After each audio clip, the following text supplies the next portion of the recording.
Hi friends, ಎಲ್ರಿಗೂ ನಮಸ್ಕಾರ. ನಾನಿವತ್ತು ಆರೋಗ್ಯಕರವಾದ ಮೆಂತ್ಯ ಸೊಪ್ಪಿನ ಪಲಾವನ್ನು ಮಾಡ್ತಾಯಿದ್ದೀನಿ ನೋಡಿ. ಅದಕ್ಕಾಗಿ ಒಲೆ ಮೇಲೆ ಒಂದು ಬಾಣಲೆ ಇಟ್ಕೊಂಡು 1 ಚಮಚ ಆಗುವಷ್ಟು ಎಣ್ಣೆ ಹಾಕ್ಕೊಂಡಿದ್ದೀನಿ.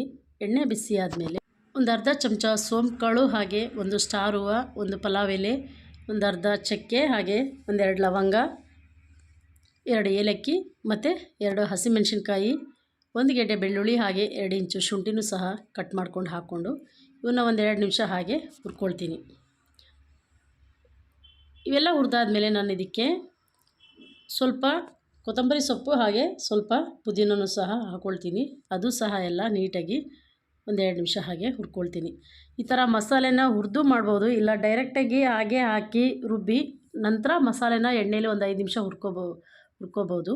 ನಾನಿಲ್ಲಿ ಮೊದಲೇ ಮಸಾಲೆ ಎಲ್ಲ ಹುರ್ಕೊಂಡು ಮಾಡ್ತಾಯಿದ್ದೀನಿ ನೋಡಿ. ಈಗ ಮಸಾಲೆ ಎಲ್ಲ ಹುರಿದಾದ್ಮೇಲೆ ಅದನ್ನು ತಣ್ಣಗಾಗ್ಲಿಕ್ಕೆ ಬಿಟ್ಟು ಅದನ್ನು ರುಬ್ಕೊಂಡು ಬಂದಿದ್ದೀನಿ. ಈಗ ಒಲೆ ಮೇಲೆ ಒಂದು ಕುಕ್ಕರ್ ಇಟ್ಕೊಂಡು ಅದಕ್ಕೆ 1 ಚಮಚ ಆಗುವಷ್ಟು ತುಪ್ಪ, ಹಾಗೆ 1-2 ಚಮಚ ಎಣ್ಣೆ ಹಾಕ್ಕೊಂಡು ಎಲ್ಲ ಬಿಸಿ ಆದಮೇಲೆ ಅದಕ್ಕೆ ಒಂದು ಸ್ಟಾರ್ ಹೂವು ಸೇರಿಸ್ಕೊಂಡಿದ್ದೀನಿ. ಜೊತೆಗೆ ಒಂದು ದಪ್ಪನಾದ ಈರುಳ್ಳಿನ ಕಟ್ ಮಾಡಿಕೊಂಡು ಆ ಈರುಳ್ಳಿನೂ ಸಹ ಬ್ರೌನ್ ಕಲರ್ ಬರೋವರೆಗೂ 1-2 ನಿಮಿಷ ಹಾಗೆ ಹುರ್ಕೊಳ್ತೀನಿ. ಈರುಳ್ಳಿ ಎಲ್ಲ ಹುರಿದಾದ್ಮೇಲೆ ಇದಕ್ಕೆ 3 ಹುಳಿ ಟೊಮೆಟೊನ ಚಿಕ್ಕ ಚಿಕ್ಕದಾಗಿ ಕಟ್ ಮಾಡಿ ಹಾಕ್ಕೊಳ್ತಾ ಇದ್ದೀನಿ. ಈ ಟೊಮೆಟೊನೂ ಸಹ 1-2 ನಿಮಿಷ ಹಾಗೆ ಹುರ್ಕೋಬೇಕು. ಟೊಮೆಟೊ ಎಲ್ಲ ಮೆತ್ತಗಾಗೋವರೆಗೂ ಹುರ್ಕೋಬೇಕು.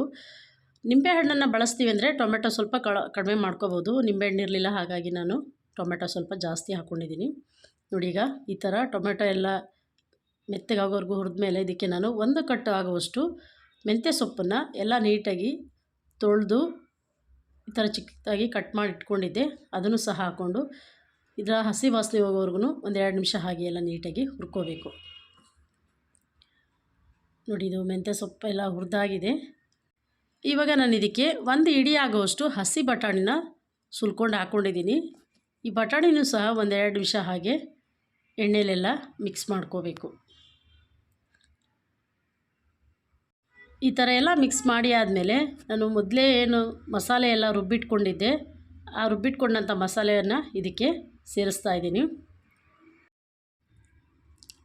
ಇದನ್ನು ಸಹ ಈಗ 1-2 ನಿಮಿಷ ಹಾಗೆ ಈ ಮಸಾಲೆ ಎಲ್ಲ ಎಣ್ಣೆ ಜೊತೆ ಬೆರೆಯೋ ಹಾಗೆ ಎಲ್ಲ ನೀಟಾಗಿ ಮಿಕ್ಸ್ ಮಾಡ್ಕೋಬೇಕು ನೋಡಿ. ಈ ಥರ ಎಲ್ಲ ಮಿಕ್ಸ್ ಮಾಡಿ ಆದಮೇಲೆ ನಾನು ಇದಕ್ಕೆ ಅರ್ಧ ಚಮಚ ಆಗುವಷ್ಟು ಧನಿಯಾ ಪುಡಿ, ಹಾಗೆ ಅರ್ಧ ಚಮಚ ಮಾತ್ರ ಖಾರ ಪುಡಿನ ಸೇರಿಸ್ಕೊಳ್ತಾ ಇದ್ದೀನಿ. ಯಾಕೆಂದರೆ ಇಲ್ಲಿ ನಾನು ಗರಂ ಮಸಾಲೆ ಮಾಡುವಾಗ್ಲೂ ಸ್ವಲ್ಪ ಮೆಣಸಿನ್ಕಾಯಿನ ಸೇರಿಸ್ಕೊಂಡಿದ್ದೆ, ಹಾಗಾಗಿ ಮತ್ತು 2 ಹಸಿಮೆಣಸಿನ್ಕಾಯಿ ಹಾಕ್ಕೊಂಡಿದ್ದೀನಿ. ಮಗಳು ತುಂಬ ಖಾರ ಅಂತ ಕೆಲವು ಟೈಮ್ ತಿನ್ನೋದಿಲ್ಲ, ಹಾಗಾಗಿ ಸ್ವಲ್ಪ ಖಾರನ ಕಡಿಮೆ ಮಾಡಿದ್ದೀನಿ. ಬೇಕು ಅಂದವರು ಸ್ವಲ್ಪ ಖಾರ ಜಾಸ್ತಿ ಹಾಕ್ಕೋಬೋದು ನೋಡಿ. ಈಗ ಸ್ವಲ್ಪ ಅರಿಶಿಣದ ಪುಡಿಯನ್ನು ಸೇರಿಸ್ಕೊಂಡು ಈ ಮಸಾಲೆ ಎಲ್ಲ ನೀಟಾಗಿ ಮಿಕ್ಸ್ ಮಾಡ್ಕೋಬೇಕು. ಈಗ ರುಚಿಗೆ ತಕ್ಕಷ್ಟು ಉಪ್ಪನ್ನು ಸಹ ಸೇರಿಸ್ಕೊಳ್ತೀನಿ. ಉಪ್ಪನ್ನು ಸಹ ಸೇರಿಸ್ಕೊಂಡು ಮತ್ತೆ 1 ನಿಮಿಷ ಹಾಗೆ ಎಲ್ಲ ನೀಟಾಗಿ ಮಿಕ್ಸ್ ಮಾಡ್ಕೋಬೇಕು ನೋಡಿ. ಈ ಥರ ಎಲ್ಲ ಮಿಕ್ಸ್ ಮಾಡಾದಮೇಲೆ ನಾನು ಇದಕ್ಕೆ 1.5 ಲೋಟ ಅಕ್ಕಿನ ಹಾಕ್ತಾಯಿದ್ದೀನಿ. ಅದಕ್ಕೆ 3 ಲೋಟ ನೀರನ್ನು ಸಹ ಹಾಕ್ಕೊಳ್ತಾ ಇದ್ದೀನಿ. ನೀರು ಹಾಕ್ಕೊಂಡಾದಮೇಲೆ ಸ್ವಲ್ಪ ಮಿಕ್ಸ್ ಮಾಡಿ ನೀರು ಕುದಿ ಬರಲಿಕ್ಕೆ ಬಿಡಬೇಕು ನೋಡಿ. ನೀರೆಲ್ಲ ಕುದಿ ಬರ್ತಾಯಿದೆ. ಇವಾಗ ನಾನು ಇದಕ್ಕೆ ಅಕ್ಕಿನ ಹಾಕ್ಕೊಳ್ತೀನಿ. ನಾರ್ಮಲ್ ಜೀರಾ ರೈಸ್, ಅಕ್ಕಿ ಏನು ನೆನೆಸಿಲ್ಲ, ಜಸ್ಟ್ ತೊಳ್ಕೊಂಡು ಹಾಕ್ಕೊಳ್ತಾ ಇದ್ದೀನಿ.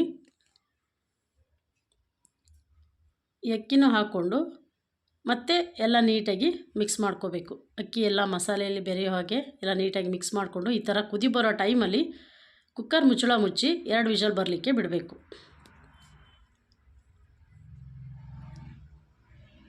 ನೋಡಿ. ಈಗ 2 ವಿಷಲ್ ಬಂದಿದೆ. 10 ನಿಮಿಷ ಕುಕ್ಕರ್ ಕೂಲಾಗ್ಲಿಕ್ಕೆ ಬಿಟ್ಟಿದ್ದೆ. ಮುಚ್ಚಳ ಓಪನ್ ಮಾಡ್ತಾಯಿದ್ದೀನಿ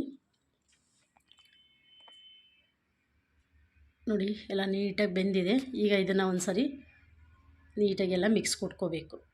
ಏಕೆಂದರೆ ಕಾಳುಗಳೆಲ್ಲ ಮೇಲೆ ಇದೆ, ಹಾಗಾಗಿ ಎಲ್ಲ ಒಂದು ಸರಿ ಬೆರೆಯೋ ಹಾಗೆ ನೀಟಾಗಿ ಮಿಕ್ಸ್ ಕೊಟ್ಕೋಬೇಕು. ಈಗ ನಾನು ಇದನ್ನು ಒಂದು ಸರ್ವಿಂಗ್ ಬೌಲ್ಗೆ ಸರ್ವ್ ಮಾಡ್ತೀನಿ.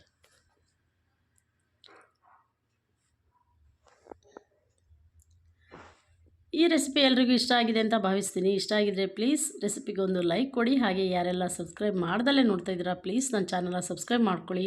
ಹಾಗೆ ಇನ್ನಷ್ಟು ಈಸಿ ರೆಸಿಪಿಗಾಗಿ ನನ್ನ ಪೂರಿಕಾ ವ್ಲಾಗ್ಸ್ ಇನ್ ಕನ್ನಡ ಎಂಬ ಯೂಟ್ಯೂಬ್ ಚಾನಲ್ನ ಸಬ್ಸ್ಕ್ರೈಬ್ ಮಾಡಿ. ಹಾಗೆ ಪಕ್ಕದಲ್ಲಿರುವ ಬೆಲ್ ಬಟನ್ನ ಕ್ಲಿಕ್ ಮಾಡಿದ್ರೆ ನಾನು ಹಾಕೋ ಪ್ರತಿಯೊಂದು ವೀಡಿಯೋಗಳ ನೋಟಿಫಿಕೇಷನ್ ಸಹ ಬರುತ್ತೆ. Thank you.